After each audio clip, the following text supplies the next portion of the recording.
ফেরাউনের ঘরে সন্তান নাই, তার স্ত্রী পানির ঘাটে বাচ্চা চলে আসলো। বাচ্চা দেখে সে বলছে, মাশাআল্লাহ, এত চমৎকার একটা সন্তান, ফুটফুটে বাচ্চা। ফেরাউনের কাছে নিয়ে গিয়ে বলছে, একে রেখে দেই, লা তাকতুলু, তাকে হত্যা করো না, আসা ইয়ানফা'না আও নাত্তাখিযাহু ওয়ালাদা, তাকে আমরা রেখে দিই, হয়তো সে উপকারে আসবে, অথবা কোনো আমরা তাকে সন্তান হিসেবে গ্রহণ করতে পারি। তো ফেরাউন কিন্তু খুব সতর্ক ছিল, তারপরেও আল্লাহ পাক তারই ঘরে মুসা আলাইহিস সালামকে বড় করলেন, সুবহানাল্লাহ। আর মুসা আলাইহিস সালাম ফেরাউনের স্ত্রী দুধও পান করছে না। তখন মুসা আলাইহিস সালাম একজন বোন আছে, সে গিয়ে তাদেরকে খবর দিল যে আমরা কি তোমাদেরকে হাল আদুল্লুকুম আলা মান ইয়াকফুলু, এমন একজনের কথা বলবো যে মুসাকে দুধ পান করাবে, এই বাচ্চাকে দুধ পান করাবে। আল্লাহ পাকের কি কৌশল, আল্লাহ পাক ওই মায়ের কোলেই আবার মুসা আলাইহিস সালামকে ফিরিয়ে দিলেন। এদিকে মায়ের দুধ খাচ্ছে, ফেরাউনের ঘরে বড় হচ্ছে, আবার ফেরাউন একটা বড় অঙ্কের হাদিয়া তার মাকে দিচ্ছে দুধ পান করানোর জন্য। সুবহানাল্লাহ, আল্লাহ পাকের পরিকল্পনা দেখেন। আমি আসলে বুঝাতে পারছি না ভাই, আমার ল্যাঙ্গুয়েজের প্রবলেমের কারণে মাফ করবেন। অনেক তথ্য মাথায় থাকলে কথা বলা টাফ হয়ে যায়। তো সুবহানাল্লাহ, আল্লাহ পাকের পরিকল্পনা দেখুন, যে নবী মুহাম্মদ সাল্লাল্লাহু আলাইহি ওয়াসাল্লামকে মক্কা থেকে তাড়িয়ে দিচ্ছে মানুষ, আল্লাহ রাব্বুল আলামিন সেই মক্কা নবীর পায়ের সামনে এনে দিলেন, সুবহানাল্লাহ, মাত্র 8 বছরের ব্যবধানে। যে বদর যুদ্ধে মুসলিমদেরকে একদম নিঃশেষ করে দেওয়ার প্ল্যান করা হয়েছে, ওই বদরেই আল্লাহ রাব্বুল আলামিন আবু জেহেলের মৃত্যু লিখে রাখলেন। যে ইউসুফকে কুয়ায় ফেলে দিল তার ভাইরা, সেই ইউসুফকে আল্লাহ পাক সেখান থেকে রাজপ্রাসাদ, সেখান থেকে কারাগার, সেখান থেকে আবার নিয়ে আসলেন মিশরের পলিটিক্যাল পাওয়ার। আল্লাহর পরিকল্পনা। যে ইয়াসরিব একসময় ইহুদিদের দাপটের জায়গা ছিল, ওই ইয়াসরিব মুসলিমদের করতলগত করলেন আল্লাহ পাক হিজরত করিয়া। বাদশাহ নাজাশি আবিসিনিয়ায়, আমি তো মালয়েশিয়াকে একটা আবিসিনিয়া মনে করি, এখানে মাশাআল্লাহ এরকম পরিবেশ আছে, শান্তিপূর্ণ ইসলামী পরিবেশ। বাদশাহ নাজাশির এরকম পরিবেশ ছিল। বাদশাহ নাজাশি কিন্তু মুসলিম ছিল না, সে খ্রিস্টান ছিল। তারপরেও নবীজি বলতেন, বাদশাহ নাজাশির রাজ্যে কেউ জুলুমের শিকার হয় না, সুবহানাল্লাহ, যদিও সে মুসলিম ছিল না। ওখানে ইসলাম নিয়ে গেলেন আল্লাহ পাক, ওখান থেকে পুরো আফ্রিকায় ইসলাম ছড়িয়ে পড়লো, সুবহানাল্লাহ। এক খালেদ বিন ওয়ালিদ রাদিয়াল্লাহু আনহু, যার হাতে উহুদ যুদ্ধে বহু মুসলিমের প্রাণ গিয়েছে না, সেই মানুষকে আল্লাহ রাব্বুল আলামিন হেদায়েত দিয়ে 100টা যুদ্ধ করিয়েছেন, সুবহানাল্লাহ। আল্লাহ পাকের পরিকল্পনা আমরা বুঝতে পারবো না, আল্লাহ পাকের পরিকল্পনা আমরা বুঝতে পারবো না। ওয়া মাকারুল্লাহ, তারা কৌশল করে, আল্লাহ পাকও পরিকল্পনা করে। দেখেন, এই যে প্যালেস্টাইন নিয়ে এত সমস্যা করছে না, আল্লাহ পাকের কি পরিকল্পনা, সুবহানাল্লাহ। আল্লাহ পাক সমস্ত জিউসদেরকে ওইখানে একত্রিত করেছেন, কেন জানেন? আল্লাহ পাক এই যে 1914 থেকে নিয়ে 2023 এই যে সালগুলো চলছে, 100 বছর, লাস্ট 100 বছরে সারা ওয়ার্ল্ডের জিউসদেরকে ওখানে একত্রিত কেন করেছেন জানেন? যেইভাবে আল্লাহ পাক ফেরাউনের দলবলকে লোহিত সাগরে ডুবিয়ে দিয়েছেন, ওইভাবে আল্লাহ পাক প্যালেস্টাইনিদের সবাইকে ডুবাবে ইনশাআল্লাহ। এটাও আল্লাহ পাকের একটা বড় পরিকল্পনা। এটা ওরা বুঝতে পারছে না, কিন্তু সময় সাক্ষী দেবে ইনশাআল্লাহ, দেখে নিন। আমরা 100% হলফ করে বলতে পারি এটা হবেই ইনশাআল্লাহ। এই কারণেই লাস্ট এই যে অটোম্যানদের ডিফিটের পর থেকে নিয়ে 1970 থেকে নিয়ে যে first world war, second world war করতে করতে সব জায়গা থেকে জিউসরাকে একত্রিত করেছে এখানে, বিকজ অফ লাস্ট একটা সর্বশেষ একটা ম্যাসাকার আল্লাহ পাক করবেন এদেরকে ইনশাআল্লাহ। কার হাতে? ঈসা আলাইহিস সালামের হাতে। আমাদের উম্মতের মধ্যে কে নেতৃত্ব দিবেন? ইমামুল মাহদি, যার নাম হবেন মুহাম্মদ। তার নাম কি? মুহাম্মদ। তার বাবার নাম আব্দুল্লাহ, তার মায়ের নাম হবে আমিনা। তো এটাও ক্লোজিং টাইম। এখন আসুন, তো আল্লাহ পাকের কি পরিকল্পনা। যৌবনকালটা আল্লাহ পাক মুসা আলাইহিস সালামকে ফেরাউনের ঘরেই কাটালেন, এবং আল্লাহ পাক মুসা আলাইহিস সালামকে দুটো গুণাবলী দিয়ে বড় করলেন। দুটো গুণাবলী মনে রাখবেন। এক হচ্ছে কওয়ী, তিনি শক্তিশালী ছিলেন, ফিজিক্যালি অনেক শক্তিশালী ছিলেন। আমিন মানে বিশ্বস্ত ছিলেন, কওয়ীউল আমিন, মনে থাকবে ইনশাআল্লাহ। আমরাও আল্লাহর কাছে দোয়া করি, আল্লাহ আমাদেরকে কওয়ী বানিয়ে দিন এবং আমিন বানিয়ে দিন, আমিন। এবার যৌবনে উপনীত হয়েছেন, টকবকা রক্ত, বাইরে বের হয়েছেন। বাইরে বের হয়ে দেখছেন যে দুজন ব্যক্তি লড়াই করছে, রজুলান, দুজন ব্যক্তি মারামারি করছে। একজন মিন শিয়াতি, তার বনু ইসরাইল কওমের মধ্যে, আরেকজন হচ্ছে আদুবি, তার শত্রুর মধ্যে। তো মুসা আলাইহিস সালাম গিয়ে সাহায্য করতে চাইলেন তার কম। আমরা বলি না দেশি ভাই সাপোর্ট দিই, তাই না? আচ্ছা, তো মুসা আলাইহিস সালাম গিয়ে সাপোর্ট দিতে গিয়ে শুনেন, ফাওয়াকাযাহু মুসা ফাকাদা আলাইহি, মুসা আলাইহিস সালাম মাত্র একটা ঘুষি দিয়েছেন, এক ঘুষিতেই ওই ব্যক্তি ডেড, স্পট ডেড। এই যে আমি গত একটা লেকচারে বলেছিলাম, চাইনিজ কন্টিনেন্টে যে মার্শাল আর্টসগুলো গড়ে উঠেছে, এই কোরআন থেকে গড়ে উঠেছে। তার আগে ওদের সভ্যতা ছিল, সংস্কৃতি ছিল, ঠিক আছে। এক ঘুষিতে মানুষ মারা যায়, এটা কোরআন বলেছে। এক ঘুষিতে মানুষ মারা যায়, এটা কোরআন বলেছে। ওরা এখন রিসার্চ করে বের করে যে 6টা-7টা স্পট আছে মানুষের দেহে, এক ঘুষিতে মানুষ মারা যেতে পারে।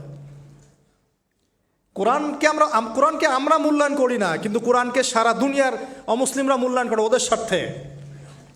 ওদের স্বার্থে তারা আমাদের কোরআনকে মূল্যায়ন করে, আমাদের হাদিসকে মূল্যায়ন করে। আমরা করতে চাই না, আল্লাহ মাফ করুক আমাদেরকে। আমরা কোরআন পড়তে চাই না, গবেষণা করতে চাই না, অর্থ বুঝতে চাই না, একটু আরবি ভাষা শিখতে চাই না, কোরআনের বালাগাত ডেইলি একটু তেলাওয়াত করবো এক পারা, সেটা করতে চাই না। আল্লাহ পাক আমাদেরকে মাফ করুক এবং কোরআনওয়ালা বানিয়ে দিন, আমিন। কথাগুলো বলার উদ্দেশ্য আপনাদেরকে আঘাত করা নয়, আমি জাস্ট আপনাদের কলবে একটু ধাক্কা দেওয়ার চেষ্টা করছি, যাতে করে আপনারা সবাই কোরআন তেলাওয়াত করেন ডেইলি এক পারা করে। আল্লাহ কবুল করে নেবেন। এবার আসুন দেখুন, এবার কি হলো, এটা ইন্টেনশনালি ছিল না, আনইনটেনশনালি মুসা আলাইহিস সালাম এখন কিন্তু মানে হত্যার অপরাধী হয়ে গেছেন, তাই না? ফেরাউন তাকে ধরার জন্য বের হয়েছে দলবল নিয়ে, ওকে ধরতে হবে, এবার অ্যারেস্ট করতে হবে। তো একজন এসে পরামর্শ দিল যে তুমি এখান থেকে চলে যাও, তুমি এই মিশর থেকে চলে যাও, বের হয়ে যাও, নাহলে ফেরাউনের বাহিনী তোমাকে পেলে ধরে ফেলবে। এবার মুসা আলাইহিস সালাম চলে গেলেন কোথায়? মাদিয়ান। কোথায় বলেন? অনেক দূরে মাদিয়ানে গিয়ে তার না আছে কোনো শেল্টার, না গার্ডিয়ান, না কোনো খাবার, না পানি, কিছুই নাই। ঠিক নবী সাল্লাল্লাহু আলাইহি ওয়াসাল্লামের সাহাবীরা হিজরত করেছেন আবিসিনিয়ায়, নবীজি হিজরত করেছেন একবার তায়েফে, ওখানে মার খেয়ে চলে আসতে হয়েছে না, মনে আছে? তায়েফের 3টা গোত্র ছিল, আব্দে ইয়ালাইল, আব্দে মাসউদ, হাবিব বিন আমর, এই 3 গোত্রের নেতা ছিল। এরা নবী সাল্লাল্লাহু আলাইহি ওয়াসাল্লামকে ছোট ছোট বাচ্চাদেরকে দিয়ে পিটিয়েছিল, নাউযুবিল্লাহ। তারপরে নবীজি বদদোয়া করেন নাই, ওখান থেকে চলে আসছেন মক্কায়। আমি গুছিয়ে বলছি শর্ট করে। তো এভাবে মুসা আলাইহিস সালামকেও হিজরত করতে হয়েছে। দেখেন, আবার নবীজিকে হিজরত করতে হচ্ছে মদিনায়। তার মানে হিজরা বিষয়টা ইসলামের সাথে সম্পৃক্ত। পরিবেশ পরিস্থিতি অনুকূলে না থাকলে, যেখানে ভালো পরিবেশ সেখানে গিয়ে মানুষ থাকতে হবে। আলহামদুলিল্লাহ, এখানে ভালো পরিবেশ আছে, আপনারা ভালো পরিবেশ পেয়েছেন। কিন্তু যারা চ্যালেঞ্জ গ্রহণ করে সমাজের জাহিলিয়াতগুলোকে সরানোর চেষ্টা করবে, সংস্কারের চেষ্টা করবে, তারা আল্লাহর কাছে অনেক বেশি পছন্দের। তার মানে প্রথম ফাইট আমাদেরকে করতে হবে। করতে করতে গিয়ে এক পর্যায়ে যদি দেখি যে না আর পারছি না, তখন কি? হিজরা। এটা মাথায় রাখতে হয়। এখন নবী সাল্লাল্লাহু আলাইহি ওয়াসাল্লামকেও করতে হচ্ছে। মুসা আলাইহিস সালাম চলে গেলেন মিশর থেকে কোথায় বলেন? মাদিয়ানে। তখন আরেকজন নবী ছিলেন, তার নাম কি? শুআয়ব। এটা মাশাআল্লাহ, শুআয়ব আলাইহিস সালাম। শুআয়ব আলাইহিস সালাম সম্পর্কে আল্লাহ পাক বলেছেন তিনি অত্যন্ত চমৎকার বাগ্মী ছিলেন। মানে তিনি নবীদের মধ্যে অনেক সুন্দর করে কথা বলতে পারতেন। সুবহানাল্লাহ, সুবহানাল্লাহ। তো শুআয়ব আলাইহিস সালামের কওমের নাম কওমে মাদিয়ান। বলে রাখি, এই কওমে মাদিয়ানকে আল্লাহ রাব্বুল আলামিন ধ্বংস করেছেন সর্বপ্রথম ভূমিকম্প দিয়ে। কি দিয়ে? পৃথিবীতে সর্বপ্রথম যে জাতিকে ভূমিকম্প দিয়ে ধ্বংস করা হয়েছে তার নাম কওমে মাদিয়ান। কেন ধ্বংস করা হয়েছে? মাপে কম দিত। কি করতো? যেটা এখনকার ওয়ার্ল্ডের ইকোনমিক সুন্নাহ, নাউজুবিল্লাহ।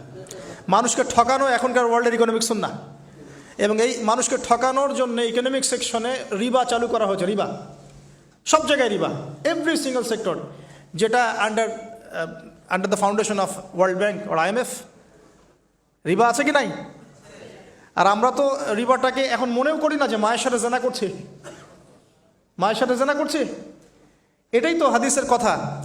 রিবার 70 শাখা আছে পাপের, 73 শাখা আছে পাপের, সর্বনিম্ন শাখা মায়ের সাথে জেনা করা, নাউজুবিল্লাহ। তো এটা ইকোনমিক সুন্নাহ হয়ে গেছে না এখন? মানুষকে ঠকানো, মাপে কম দেওয়া, রিবা। আর আমরা তো মাশাআল্লাহ ঘুষ ছাড়া কিছু হয় না, দুর্নীতি ছাড়া হয় না, টেবিল পাসই হচ্ছে না। আল্লাহ মাফ করুক আমাদেরকে। তবে এগুলা আমাদের ইবাদতকে নষ্ট করে ফেলছে। কারণ হারাম রিজিক থাকলে ইবাদত, দোয়া কবুল হয় না। আল্লাহ পাক আমাদেরকে হালাল খাওয়ার তৌফিক দান করুন। এখন প্রিয় ভাইরা, ওখানে গিয়ে কিচ্ছু নাই, নিঃস্ব অবস্থায় কি দোয়া করতে পারেন একজন মানুষ? এই দোয়াটা শিখে নেন, ইনশাআল্লাহ আপনার জীবনের সমস্ত সংকট কেটে যাবে ইনশাআল্লাহ। আমি নিজেও এই দোয়াটা বেশি বেশি করার চেষ্টা করি। দোয়াটা হচ্ছে, মুসা আলাইহিস সালাম একটা গাছের নিচে হেলান দিয়ে বসলেন। বসে দেখলেন দুজন মেয়ে দাঁড়িয়ে আছে দূরে, পানি নিতে পারছে না। লোকজন পানি নিয়ে যাচ্ছে, ওরা দাঁড়িয়ে আছে বেচারি। তো মুসা আলাইহিস সালাম গিয়ে বললেন, কি সমস্যা আপনাদের? এটা নিয়ে আপনারা আবার মেয়েদের সাথে কথা বলার চেষ্টা করেন না, ঠিক আছে? তো মাহারাম গায়রা মাহারাম মেনে চলে। তারা বললেন যে আমাদের বাবা অনেক বৃদ্ধ মানুষ, আমরা পানি নিতে পারি না যতক্ষণ না আমাদের কম পানি নিয়ে চলে যায়।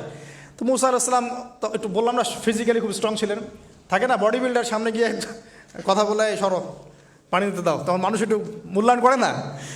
তো মুসা আলাইহিস সালাম এভাবে পানি নিয়ে দিলেন এবং বাছুরদেরকে পানি পান করালেন, করিয়ে গাছের নিচে এসে বসে আছেন। বসে বসে তিনি দোয়া করছেন। এই যে দোয়াটা তিনি দোয়া করছেন, রব্বি, একটা নেক কাজ করলেন না, মানুষের উপকার করলেন, নেক কাজ করে এসে গাছের নিচে বসে দোয়া করছেন, আল্লাহ এখানে তো আমার খাবার পানি বাসস্থান কিছুই নাই, আমি কি করব? রব্বি ইন্নি লিমা আনজালতা ইলাইয়া মিন খায়রিন ফকির। রব্বি ইন্নি লিমা আনজালতা ইলাইয়া মিন খায়রিন ফকির। আবার বলেন, রব্বি ইন্নি লিমা আনজালতা ইলাইয়া মিন খায়রিন ফকির। অর্থ হচ্ছে, হে আল্লাহ, তুমি তোমার পক্ষ থেকে আমার উপরে যে নিয়ামতগুলো দিবে, আমি এর জন্য ফকির হয়ে বসে আছি আল্লাহ। অর্থ বুঝে পড়বেন ভাই, নামাজ রোজা হজ জাকাত যাই করেন আল্লাহর ওয়াস্তে অর্থ বুঝে পড়বেন। অর্থ বুঝে পড়লে আপনার ইবাদতের স্বাদ পাবেন, তৃপ্তি পাবেন, আল্লাহর সাথে কানেকশন হবে, আল্লাহর নূর পাবেন, মাআরিফত পাবেন, সত্য স্বপ্নও দেখবেন তখন ইনশাআল্লাহ। তখন সত্য স্বপ্ন দেখবেন ইনশাআল্লাহ। আল্লাহ পাক তৌফিক দান করবেন। এবার আল্লাহ পাকের সাহায্য নেমে আসলো, ওই দুই মেয়ের মধ্যে একজন হেঁটে হেঁটে চলে আসছে। এবার এই মেয়ের হাঁটা সম্পর্কেও কোরআন কথা বলেছে, সুবহানাল্লাহ। এই মেয়ে কিভাবে হেঁটে এসেছে এই হাঁটার বর্ণনাও কোরআন দিয়েছে।